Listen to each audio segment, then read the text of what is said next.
Hello friends, कैसे हैं आप सभी लोग। आई होप आप सभी बहुत बढ़िया होंगे। मैं के आर सैनी के आर एजुकेशन पे आप सभी का स्वागत करता हूं। फ्रेंड्स, अपनी जो डाउट क्लियर की सीरीज चल रही है, इसमें आगे बढ़ते हुए आज से फिर से मैंने आपके कुछ कॉमन डाउट्स यहाँ पे उठाए हैं, जिन पे अपन 1 बाय 1 डिटेल से चर्चा करेंगे। और फ्रेंड्स, यहाँ पे जो आज डाउट अपन ने उठाए हैं वो सभी आप सभी लोगों के काम के हैं, तो आप जो है वीडियो को लास्ट तक ज़रूर देखें। वीडियो आपको काफ़ी हेल्पफुल होने वाला है। साथ ही अगर आप चैनल पर नए हो तो चैनल को सब्सक्राइब जरूर कर ले, ताकि ऐसे हेल्पफुल वीडियो आपको मिलते रहे। तो चलिए फ्रेंड्स, सबसे पहले देखते हैं आपको आज का डाउट नंबर फर्स्ट कि ड्रेस अलाउंसेज जो है किससे कब और कितना मिलता है। तो देखो, यहाँ पे ड्रेस अलाउंसेज अलग अलग कैटेगरी के हिसाब से अलग अलग मिलता है। किसी को कम मिलता है, किसी को ज़्यादा मिलता है, और किसी किसी पोस्ट को यहाँ पे बिल्कुल भी ड्रेस अलाउंसेज नहीं मिलता है। तो सबसे पहले बात कर लेते हैं किन किन को ड्रेस अलाउंसेज नहीं मिलेगा ग्रुप सी और ग्रुप डी के अंदर से। तो देखो, यहाँ पे एक तो होती है जूनियर अकाउंट असिस्टेंट की पोस्ट, जिनकी यहाँ पे कोई भी ड्रेस नहीं होती है, फॉर्मल इनकी ड्रेस होती है, यानी कि इनका यूनिफॉर्म कोड कुछ नहीं होता है। बात कर लेते हैं सीनियर सीसीटीसी को भी यहाँ पे ड्रेस अलाउंसेस नहीं मिलेगा। जूनियर सीसीटीसी यानी जूनियर कलर कम टाइपिस्ट होता है, उसको भी ड्रेस अलाउंसेस यहाँ पे नहीं मिलेगा। अकाउंट असिस्टेंट को भी यहाँ पे ड्रेस अलाउंसेस नहीं मिलेगा। इस प्रकार की जो भी पोस्ट है जिनकी यहाँ पे ड्रेस कोड नहीं होता है, यानी कि यहाँ पे ऐसा कंपलसरी नहीं होता है कि आपको इस कलर की ड्रेस यहाँ पे पहन के आना कंपलसरी है। अगर ऐसा आपके कंपलसरी नहीं है तो फिर आपको यहाँ पे ड्रेस अलाउंसेस नहीं मिलेगा। यानी आपको एक तरह से छूट रहती है कि आप कोई सी भी फॉर्मल ड्रेस आप पहन के आ सकते हो, जैसा कि जूनियर अकाउंट असिस्टेंट में होता है, अकाउंट असिस्टेंट में होता है, सीनियर कलर कम टाइपिस्ट में होता है, जूनियर कलर कम टाइपिस्ट में होता है। तो आपको यहाँ पे ड्रेस अलाउंसेस नहीं मिलेगा दोस्तों। अब जो है बात करते हैं ड्रेस अलाउंसेज, इनके अलावा सभी पोस्टों को ड्रेस अलाउंसेज मिलेगा। जैसे कि सीनियर सीसीटीसी की अपन बात कर लेते हैं या सीसीटीसी की अपन बात कर लेते हैं। इसमें 5 टाइप की जॉब आपको देखने को मिलेगी। बुकिंग हो गया, पार्सल हो गया, रिजर्वेशन हो गया, गुड्स हो गया और इंक्वायरी हो गया। इन पाँचों में आपके ड्रेस अलाउंसेज मिलेगा आपको, क्योंकि इसका ड्रेस कोड होता है वाइट शर्ट और ब्लैक पैंट और ब्लैक शूज़, ये इनका ड्रेस कोड होता है। और टीटी में अगर आप जॉब कर रहे हो तो आपको ब्लैक कोट पैंट आपको इसमें चाहिए होंगे। तो इस प्रकार आपके ड्रेस रहती है, तो आपको यहाँ पे ड्रेस अलाउंसेस मिलेगा दोस्तों। इसके अलावा आपके स्टेशन मास्टर को ड्रेस अलाउंस मिलता है, टीएनसी को मिलता है, और गुड्स गार्ड को भी मिलेगा, लोको पायलट को मिलेगा। और ग्रुप डी के अंदर अगर बात करें अपन, तो ग्रुप डी में आपके पॉइंट्समैन को मिलता है, और आपके ट्रैकमैन को, गैंगमैन को भी मिलेगा, ट्रेन लाइटिंग स्टाफ को मिलेगा, CNW को मिलेगा। अगर किसी की शेड में जॉब है, शेड में जॉब रहती है कहीं, जैसे लोको शेड होते हैं, तो उनको भी यहाँ पे इनको ड्रेस अलाउंसेस दिया जाएगा। इसके बाद में सिग्नल SNT वालों को भी ड्रेस अलाउंसेस मिलेगा। इस प्रकार अपने ग्रुप डी की सभी पोस्टों पे आपको ड्रेस कोड देखने को मिलेगा, और जहाँ भी ड्रेस कोड रहेगा आपको यहाँ पे ड्रेस अलाउंसेस दिया जाएगा। अब बात कर लेते हैं ड्रेस अलाउंसेस मिलता कितना है। तो देखो, ड्रेस अलाउंसेस या तो 5,000 मिलता है, मैं ग्रुप सी और ग्रुप डी के कर्मचारी की बात कर रहा हूँ, या फिर जो है 10,000 मिलता है। अब 10,000 जो होता है ओनली स्टेशन मास्टर कैटेगरी को मिलता है। यानी स्टेशन मास्टर की अगर आपके पास जॉब है तो आपको 10,000 रुपये पर ईयर ड्रेस अलाउंसेज मिलेगा। नहीं तो इसके अलावा बाकी कोई सी भी जॉब आपके पास में है जिसमें ड्रेस अलाउंसेज या ड्रेस कोड आपका रहता है, तो आपको 5,000 रुपये हर साल मिलेंगे। और ऐसा कंपलसरी नहीं है कि इन पैसों की आप जो है ड्रेस ही बनवाओ। आपके अगर पहले से ड्रेस रखी हुई है तो आप इनको अपने पर्सनल काम में भी ले सकते हो, सेविंग भी कर सकते हो, या इसी किसी काम में भी ले सकते हो। इनका ऐसा कंपलसरी नहीं होता कि इसकी जो आपको ड्रेस बनवानी ही होती है। तो ये बात हो गई। इसके बाद में ये कब मिलता है, तो ये मिलता है आपकी जुलाई की सैलरी में क्रेडिट होकर आता है। आपकी सैलरी के साथ में अलग से इसको नहीं देते, आपकी सैलरी के साथ ही ऐड होकर आता है जुलाई की सैलरी में। इसके बाद दोस्तों बात कर लेते हैं आपके डाउट नंबर सेकंड की, कि एजुकेशन अलाउंसेज कब और कितना मिलता है। तो देखो, एजुकेशन अलाउंसेज जो होता है ये आपके बच्चों के एजुकेशन के लिए मिलता है। और आपका बच्चा जो 12th तक अगर पढ़ाई करता है तो वहाँ तक जो है इसको 27,000 रुपये, लगभग 27,000 रुपये एक बच्चे को मिलेंगे। और अगर ये 2 बच्चों तक ही रेल देती है तो लगभग आपको 54,000 रुपये हर साल आपके बच्चे जब तक पढ़ेंगे 12th तक तब तक मिलेंगे। उसके आगे भी अगर वो टेक्निकल डिग्री अगर कुछ लेते हैं तो आगे के अलग अलग रूल है, टेक्निकल डिग्री भी लेते हैं तो भी उनको यहाँ पे एजुकेशन अलाउंसेस मिलता रहेगा। अब दोस्तों बात करते हैं ये कब से मिलना स्टार्ट होता है। तो आपके बच्चे जब LKG UKG वगैरह में पढ़ने लग जाते हैं, स्कूल जाने लग जाते हैं, तब वहाँ से आपको स्कूल से स्टैम्प करवा के लाना पड़ता है कि भाई ये बच्चा जो है हमारे इस क्लास में पढ़ता है, और जो है हमारे पास में इस ईयर से पढ़ रहा है या जो भी है उसके बारे में वेरीफाई करवाना होता है एक तरह से, कि आपका बच्चा जो है स्कूल में पढ़ता है। इसके बाद में एक सिंपल सा फॉर्म आता है, आपका जो भी बाबू रहेगा, क्लर्क रहेगा, उसको आपको भर के दे देना है और वो लेके चला जाएगा। आपकी सैलरी में ऐड होके वो पेमेंट आपका आ जाएगा। तो अगर एक बच्चा है तो 27,000 रुपये जाएंगे, 2 बच्चे हैं तो 54,000 रुपये। 2 बच्चों से ज़्यादा रेलवे नहीं देती है। अगर आपके 3 बच्चे हैं तो तीसरे बच्चे को एजुकेशन अलाउंसेस यहाँ पे नहीं मिलेगा। एक कंडीशन में यहाँ पे एजुकेशन अलाउंसेस तीसरे बच्चों को मिलता है देखिए कैसे कि जब एक सिंगल बच्चा आपके फर्स्ट बार में हो जाता है, उसके बाद में सेकंड टाइम में जो है आपके जुड़वा बच्चे हो जाते हैं। उस केस में इन दोनों जुड़वा बच्चे जो होते हैं इनको रेल एक ही मानती है और उनको सारा कुछ मेडिकल, पास पीटीओ, एजुकेशनल अलाउंसेस सारी कुछ इनको फैसिलिटीज़ मिलती है। तो इस प्रकार आपके 3 बच्चे होने पर भी आपको ये सारी कुछ फैसिलिटीज़ मिलेगी। और अगर 1 बाय 1 एक सिंगल अगर बच्चे हो रहे तो फिर जो है 2 ही बच्चों को यहाँ पे एजुकेशन अलाउंसेस मिलेगा। और ये जो है आपके जुलाई या अगस्त की सैलरी में 1-2 महीने आगे पीछे हो सकता है। ऐसा फिक्स नहीं है कि ये जो है जुलाई की सैलरी में आए या अगस्त की सैलरी में आए। जुलाई, अगस्त, सितंबर किसी भी सैलरी में जो है 2-3 महीने का जो क्राइटेरिया होता है उसमें आप जो है ये एजुकेशन अलाउंसेस का फॉर्म भर के दे सकते हो और आपके सेल अकाउंट में क्रेडिट हो जाएगी राशि।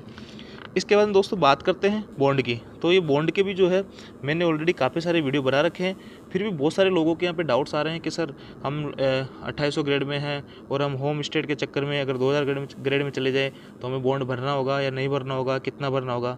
तो देखो आज जो है मैं इसको क्लियर कर देता हूँ कि बॉन्ड कब भरना होता है और कब नहीं भरना होता है। देखो अगर आप लोअर ग्रेड में, अब मान लो 2800 ग्रेड में भी जॉब लग गए और आप इससे लो ग्रेड में अगर जॉब जा रहे हो छोड़ के रेलवे की किसी दूसरी जॉब में जो कि मान लो 2400 ग्रेड की है या इसके समान ही है 2800 ग्रेड की, इस केस में आपको यहाँ पे बॉन्ड भरना होगा। और अगर आप 2800 से मान लो 4200 में जा रहे हो और मान लो सीजीएल की किसी पोस्ट पे 4600 में जा रहे हो, इस केस में आपको जो है बॉन्ड नहीं भरना होगा। ये बात एक क्लियर हो जाती है। कहने का मतलब अगर आप सेम ग्रेड पे या फिर लोअर ग्रेड पे जा रहे हो तो आपको बॉन्ड भरना पड़ेगा। और अगर आप अपर ग्रेड पे जा रहे हो, जो भी आपकी पोस्ट है मान लो 4200 की है तो 4200 और 4200 के समकक्ष और उससे नीचे की अगर पोस्ट पे जा रहे हो तो आपको बॉन्ड भरना होगा। और अगर अपर पोस्ट पे जा रहे हो यानी कि 4600 4800 के पोस्ट पे अगर आप जा रहे हो आपको उस केस में बॉन्ड नहीं भरना होगा, आपको रेलवे आसानी से एनओसी दे देगा। तो ये हो जाती है बॉन्ड आपको कब भरना है कब नहीं भरना। अब देखो अगर बॉन्ड भरना पड़े कभी तो कितना भरना पड़ेगा, सेकंड क्वेश्चन अपना ये उठता है कि कितना भरना पड़ेगा। तो देखो बॉन्ड जो होती है रेलवे आपका ट्रेनिंग का खर्चा लेती है। ट्रेनिंग का खर्चा मतलब आपका जो रहने का और आपको जो सैलरी मिलती है ट्रेनिंग में सारी कुछ जो है वो रेलवे यहाँ पे आपसे लेती है। और आप खाने का तो यहाँ पे कर ही देते हो तो वो पैसा आपसे रेल नहीं लेती है। बाकी सारा कुछ चार्जेस रेल का जो एक क्राइटेरिया होता है जोड़ने का या आपको सैलरी वगैरह सारा कुछ मिला है उसको रेलवे आपसे वापस लेती है। और दोस्तों इस पर जो है 12.5% की रेट से वो यहाँ पे ब्याज भी आपसे लेती है। मान लो सपोज डेट आपने जो है आज ट्रेनिंग कर ली 2023 में और आप 2 साल बाद में जॉब छोड़ रहे हो तो देखो यहाँ 2023 में आपका जो ट्रेनिंग का खर्चा था ना, 2023 में आपका ट्रेनिंग का जो खर्चा था, मान लो कि यहाँ पे आपके ऊपर जो है रेलवे ने 1.5 लाख का खर्चा कर दिया तो ये 2 साल का जो है इस पर 12.5% का ब्याज लग के फिर रेल आपसे जो है वसूल करेगी और फिर आपको एनओसी यहाँ पे प्रदान करेगी। तो ये हो गया बॉन्ड की राशि कैसे कितनी बनती है। अब ये बॉन्ड की जो राशि है कम हो या ज़्यादा हो ये डिपेंड करेगी आपके ट्रेनिंग के, यानी आपका ट्रेनिंग का पीरियड कितना है। अगर ट्रेनिंग का पीरियड आपका लंबा चलेगा तो आपका ये पेमेंट भी ज़्यादा बढ़ता जाएगा, बॉन्ड की राशि भी ज़्यादा बढ़ती जाएगी। और किसी की मान लो जैसे कि गुड्स गार्ड की 1 महीने की ट्रेनिंग है तो उससे 1 महीने का ये खर्चा यहाँ पे लिया जाएगा। स्टेशन मास्टर की जो है 3 महीने की ट्रेनिंग है तो 3 महीने का खर्चा यहाँ पे लिया जाएगा। अगर देखो स्टेशन मास्टर जॉब छोड़ता है तो उससे गुड्स गार्ड से ज़्यादा बॉन्ड यहाँ पे भरना पड़ेगा, क्योंकि गुड्स गार्ड की जो है 1 महीने की ट्रेनिंग है तो 1 महीने का उसका पेमेंट वगैरह जो जितना बना है वो इसको देना है। और अगर स्टेशन मास्टर जॉब छोड़ के किसी दूसरी जो लोअर ग्रेड पे की जॉब में जा रहा है या सेम ग्रेड की पे की जॉब में जा रहा है तो उसको जो है यहाँ पे 3 महीने का खर्चा देना पड़ेगा जो कि गुड्स गार्ड से ज़्यादा रहेगा। तो इस प्रकार आपकी बॉन्ड की राशि निर्धारित होती है दोस्तों। फिर भी अगर आपको कोई अच्छी जॉब मिलती है तो आप उसमें जा सकते हो। बॉन्ड की आप बिल्कुल भी टेंशन ना ले, और बॉन्ड इतना कोई बहुत ज़्यादा नहीं होता है। और आप कोई ये सोच रहे होंगे कि सर मान लो ट्रेनिंग का ही खर्चा लेते हैं, ट्रेनिंग के बाद में हम मान लो इंडिपेंडेंटली काम कर रहे हैं 2 साल तक तो हमारे को वहाँ पे 2 साल में जो सैलरी मिली है उसका थोड़ी रेल जो है पैसा वापस हमसे ले लेगी। तो देखो ऐसा नहीं होता है, वहाँ पे रेल जो है आपको काम का पैसा दे रही है, आपने रेल का काम किया है इसलिए आपको वो पैसा मिल रहा है। ट्रेनिंग में आप जो है रेल का कोई काम नहीं करते हो, रेल आपको ऐसे ही बैठे बैठे ट्रेनिंग का ही पैसा देती है सिखाने का, तो उस केस में ट्रेनिंग का ही पैसा आपसे लिया जाएगा। आप जो वर्किंग करोगे वो पैसा आपसे यहाँ पे नहीं लिया जाएगा। तो चलिए फ्रेंड्स अब बात कर लेते हैं डाउट नंबर 4 की, कि यहाँ पे जो है एम्प्लॉय, कोई भी रेलवे एम्प्लॉय जैसे कि आप सभी को पता है ऑपरेटिंग में और स्टेशन मास्टर को, गुड्स गार्ड को, लोको पायलट को कई बार जो है ओवर टाइम करना पड़ जाता है। तो कुछ दोस्त बोल रहे हैं कि सर मान लो रेलवे एम्प्लॉय कोई हो तो ओटी करने से मना कर सकता है क्या। तो देखिए दोस्तों ओटी की जो है अगर आपके पास एम्प्लॉय रहेगा तो रेलवे को जो है मज़ा नहीं आता है कि आपको जो है बैठे बैठे ही ओटी करवाया जाए और रेलवे का जो है रेवेन्यू में लॉस किया जाए। ओटी तभी होता है जब स्टाफ की शॉर्टेज होती है। और स्टाफ की शॉर्टेज जब होगी तो फिर आप जो है यहाँ पे ड्यूटी करने से मना नहीं कर सकते हो। सपोज दैट मान लो आप स्टेशन मास्टर हो और आपके स्टेशन पे 8-8 घंटे की 3 शिफ्ट चलती है। किसी दिन आप 3 स्टेशन मास्टर हो, 8-8 घंटे काम करोगे। किसी दिन एक स्टेशन मास्टर के घर पे कुछ काम हो जाता है, बीमार हो जाता है या और कोई फैमिली प्रॉब्लम हो जाती है तो वो यहाँ पे छुट्टी चला जाता है और दूसरे LR और RG की वहाँ पे व्यवस्था नहीं हो पाती है। फिर जो है आप दोनों को यहाँ पे 12-12 घंटे की ड्यूटी करनी पड़ेगी। अब इस केस में अगर आप मान लो जिस 2 स्टेशन मास्टर बचे, अब एक स्टेशन मास्टर कह देगा कि मैं ड्यूटी नहीं करूँगा या मैं OT नहीं करूँगा, तो फिर एक स्टेशन मास्टर जो है 24 घंटे स्टेशन को कैसे संभालेगा। तो इस प्रकार सिचुएशन पे डिपेंड करेगा कि आपको जो है OT करना है या नहीं करना। OT रेलवे जो है आगे से नहीं करवाती है, जब स्टाफ की शॉर्टेज होती है तभी यहाँ पे आपके पास में OT करने का अवसर आता है। और वैसे जनरली ओवर टाइम करने के लिए कोई मना नहीं करता है, क्योंकि जो है OT की बहुत अच्छी खासी रकम आपको यहाँ पे मिलती है। 8 घंटे में आपको जितना पेमेंट मिलता है लगभग उतना आपको 4 घंटे में मिल जाता है। यानी कि अगर आप 8 घंटे की बजाय 12 घंटे कर लेते हो तो उस दिन की सैलरी आपकी डबल हो जाती है। इन 8 घंटे का जो पेमेंट होता है जो आप रोस्टर में ड्यूटी करते हो और आप 4 घंटे का ओवर टाइम जो करते हो, ये दोनों लगभग इक्वल ही होते हैं। तो इस प्रकार OT के लिए कोई मना नहीं करता है। और इसके बाद में दोस्तों बात करते हैं डाउट नंबर 5 की। इनकम टैक्स कब भरना है, कितना भरना है, कैसे भरना है। तो देखो इनकम टैक्स जो होता है, सबसे पहले मैं बताता हूँ कि आपको अलग से नहीं भरना होता, ये सैलरी से ही कटता है। इनकम टैक्स आपको ऐसे नहीं करना होता कि भाई हमारे को जो इतना इनकम टैक्स आया तो हम अलग से जाके जमा करा रहे हैं। आपकी सैलरी से ये ऑटोमेटिक कट जाएगा, सारा कुछ डिडक्शन हो जाएगा कैलकुलेशन होके। इसके बाद में दोस्तों बात करते हैं इनकम टैक्स कब कटता है। तो देखो इनकम टैक्स इतने दिन तो जो है बजट में, जो इस बार का बजट था तो मोदी जी ने इसकी जो है लिमिट 7 लाख कर दी है। पहले 5 लाख से ऊपर अगर आपकी आय है तो आपको इनकम टैक्स भरना पड़ रहा था, 5 लाख से नीचे है तो आपको इनकम टैक्स वहाँ पे नहीं देना पड़ रहा था। इस बार जो है इन्होंने घोषणा कर दी है 7 लाख की। निर्मला सीतारमण जी ने, जो वित्त मंत्री है, उन्होंने 7 लाख की घोषणा कर दी है। तो आगे से जो है 7 लाख से ऊपर अगर आपकी टैक्सेबल इनकम बन रही है तो आपको टैक्स देना होगा, और 7 लाख से कम है तो आपको टैक्स यहाँ पे नहीं देना होगा। मेरा अपना जो इस बार का इनकम टैक्स कटा है लगभग 40,000 रुपये, वो आपको दिखा देता हूँ कि कैसे जो है कटता है इनकम टैक्स। तो चलिए दोस्तों, स्क्रीन पे जो है आपको मेरा इनकम टैक्स का जो है 2022-23 का स्लैब दिख रहा होगा। ये इनकम टैक्स की सारी कुछ डिटेल है। देखिए यहाँ पे ग्रोस इनकम जो मेरी बनी है 8,35,006 रुपये यहाँ पे बनी है। और लेस डिडक्शन, जिसको स्टैंडर्ड डिडक्शन भी बोल दिया करते हैं, ये 50,000 का होता है, इस पर इनकम टैक्स नहीं लगता है। और चार्जेबल इनकम जो मेरी लगी है 7,85,006 रुपये बनी है। इसके बाद में अदर इनकम मेरी कुछ नहीं है। टोटल इनकम मेरी 7,85,006 रुपये बनी है चार्जेबल इनकम। इसके बाद में टोटल डिडक्शन करने के बाद में टोटल डिडक्शन मेरे जो हुए हैं वो टोटल डिडक्शन हुए हैं यहाँ पे 66,037 रुपये। और टैक्सेबल इनकम यानी जिस इनकम पे टैक्स लगना है वो हुई है 6,27,030 रुपये। यानी इतनी इनकम पे मेरे को टैक्स भरना होगा। मैंने आपको अभी बताया था कि 5 लाख तक जो है आप टैक्सेबल मतलब टैक्स फ्री रहते हो। 5 लाख के ऊपर अगर आपकी जो है इनकम बन रही है तो आपको टैक्स यहाँ पे देना होगा। और ये जो दोस्तों आप 5 लाख के ऊपर भी 1.5 लाख तक की सेविंग दिखा के आप इनकम टैक्स रिटर्न यहाँ पे ले सकते हो। तो यहाँ पे देखो मेरा 6,27,000 रुपये हुए हैं, यानी 5 लाख और 6,50,000 के नीचे नीचे ही है, मतलब 1.5 लाख के अंदर अंदर ही है। यानी यहाँ पे मैं ऊपर के 5 लाख ऊपर के जो है 1,27,000 की यहाँ पे कुछ भी सेविंग दिखा देता हूँ। किसी भी मैं LIC में मान लो या PPF अकाउंट में मान लो, किसी में भी अगर मैं सेविंग दिखा देता हूँ तो मेरा जो इनकम टैक्स यहाँ पे कट रहा है ये मेरे को वापस रिटर्न हो जाएगा। एजुकेशन से ये सभी पे लगता है। और टैक्स पेबल यानी इतना टैक्स मेरे को जो है भरना है 39,422 रुपये। टोटल टैक्स डिडक्टेड इतना मेरा जो है कट चुका है, और इतना जो है इस महीने मेरा 14,136 रुपये कट जाएगा। इस प्रकार ये जो है 39,422 रुपये ये मेरा टोटल टैक्स कटना है। इस टैक्स को मैं वापस ला सकता हूँ कैसे। यहाँ पे जो है 5 लाख तक की लिमिट थी, इसके ऊपर 1.5 लाख की अपने को छूट दी होती है। 1.5 लाख की अगर अपन सेविंग दिखा देंगे, यानी कि ये 1.5 लाख जो है 1,27,000 भी बन रहे हैं, यानी कि 1.5 लाख के अंदर अंदर ही अमाउंट है अपनी।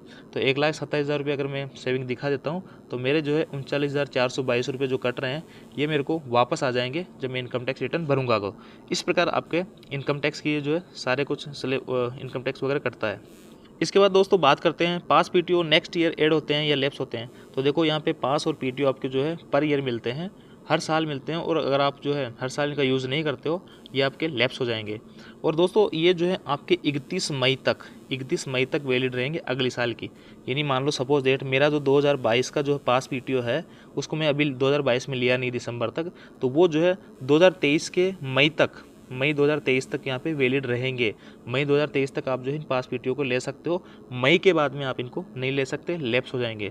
इसी प्रकार 2023 के जो रहेंगे 2024 की मई तक वैलिड रहेंगे और आपके जो है अगले ईयर में ऐड नहीं होते हैं, ये लैप्स हो जाते हैं। जैसे आपकी कैजुअल लीव जो होती है CL लैप्स होती है, वैसे LAP की तरह एडिया पे नहीं होते हैं। और दोस्तों यहाँ पे 5 साल से पहले की अगर आपकी सर्विस है तो आपको 1 पास और 4 फ्री पीटीओ मिलेंगे। इसके बाद में अगर 5 साल की सर्विस आपकी कंप्लीट हो जाती है, उसके बाद में आपको 3 पास, फ्री पास और 4 पीटीओ आपको मिलेंगे। पीटीओ पे 1/3 किराया आपका लगेगा। इसके बाद में ट्रांसफ़र के लिए अप्लाई कब करें, तो देखो ट्रांसफ़र के लिए ये बहुत सारे लोगों ने कमेंट्स कर रखा है। तो इसमें आपकी कंडीशन आती है, मान लो आप इंटर जोन के लिए, इंटर रेलवे के लिए अगर ट्रांसफ़र अप्लाई करना चाह रहे हो और आप ऑन रिक्वेस्ट लगाना चाह रहे हो, तो ऑन रिक्वेस्ट के लिए आपको 5 साल का इंतजार करना होगा। 5 साल की सर्विस के बाद में ही आप यहाँ जो है ऑन रिक्वेस्ट के लिए अप्लाई कर सकते हो इंटर रेलवे के लिए। और अगर इंटर डिवीज़न अगर आप ट्रांसफ़र लेना चाह रहे हो, इंटर डिवीज़न का मतलब आपका जो है एक ही जोन के अंदर 2 डिवीज़न है और इस डिवीज़न से इस डिवीज़न में आना चाह रहे हो, तो आप ऑन रिक्वेस्ट तुरंत आपका जिस दिन पोस्टिंग हो उसी दिन या उसके अगले दिन आप ये इसके लिए अप्लाई कर सकते हो। जब आप इंडिपेंडेंटली काम करने लग जाओगे उसके बाद में कभी भी आप जो है इंटर डिवीज़न के लिए अप्लाई कर सकते हो। इंटर रेलवे के लिए आपको 5 साल का इंतजार करना होगा। इसके बाद में म्यूचुअल ट्रांसफ़र की अगर बात करें तो म्यूचुअल ट्रांसफ़र भी जो है आपकी पोस्टिंग जब हो जाएगी, आप इंडिपेंडेंटली काम करने लग जाओगे, उसके बाद में कभी भी आप म्यूचुअल ट्रांसफ़र के लिए अप्लाई कर सकते हो। इसी प्रकार स्पाउस बेस के लिए भी आप कभी भी अप्लाई कर सकते हो। और किसी बहुत सारे दोस्तों कमेंट आ रहे हैं कि सर अभी हमारे वाइफ या हस्बैंड जो है प्रोबेशन पीरियड में चल रहे हैं, तो हम जो है स्पाउस बेस के लिए अप्लाई कर सकते हैं। तो बिल्कुल आप जो है स्पाउस बेस के लिए अप्लाई कर सकते हो। और इसमें आपको एक सेवा प्रमाण पत्र बनाना होता है, जो कि कहीं से भी बन जाएगा, जहाँ पे आपके हस्बैंड या वाइफ जो जॉब कर रहे हैं वहाँ से सेवा प्रमाण पत्र लगेंगे। बाकी इसके अलावा स्पाउस बेस में कौन कौन से ट्रांसफ़र के सर्टिफिकेट चाहिए वो मैंने अलग से एक वीडियो बना रखा है, उसमें सारे कुछ डॉक्यूमेंट्स मैंने बता रखे हैं, वो आप बनवा लीजिए। और आजकल जो है बहुत ईजी प्रक्रिया हो गई है, ऑनलाइन ही इनका जो है सारा का काम होता है। और स्पाउस बेस पे और म्यूचुअल ट्रांसफ़र जो है बहुत जल्दी हो जाता है, इसमें बहुत ज़्यादा टाइम नहीं लगते हैं। 6 से 8 महीने में जो है आपका ट्रांसफ़र यहाँ पे हो जाएगा। तो आई होप दोस्तों ये जो वीडियो है आप सभी लोगों को बहुत पसंद आया होगा। वीडियो अगर आपको अच्छा लगा हो तो चैनल को लाइक, शेयर एंड सब्सक्राइब करें, दोस्तों के साथ शेयर जरूर करें। साथ ही हमारा टेलीग्राम ग्रुप जिसमें बहुत सारे रेलवे एम्प्लॉयज़ ऑलरेडी जुड़े हुए हैं, वो आप जरूर ज्वाइन कर लीजिए, उसका लिंक आपको डिस्क्रिप्शन में मिल जाएगा। Thank you.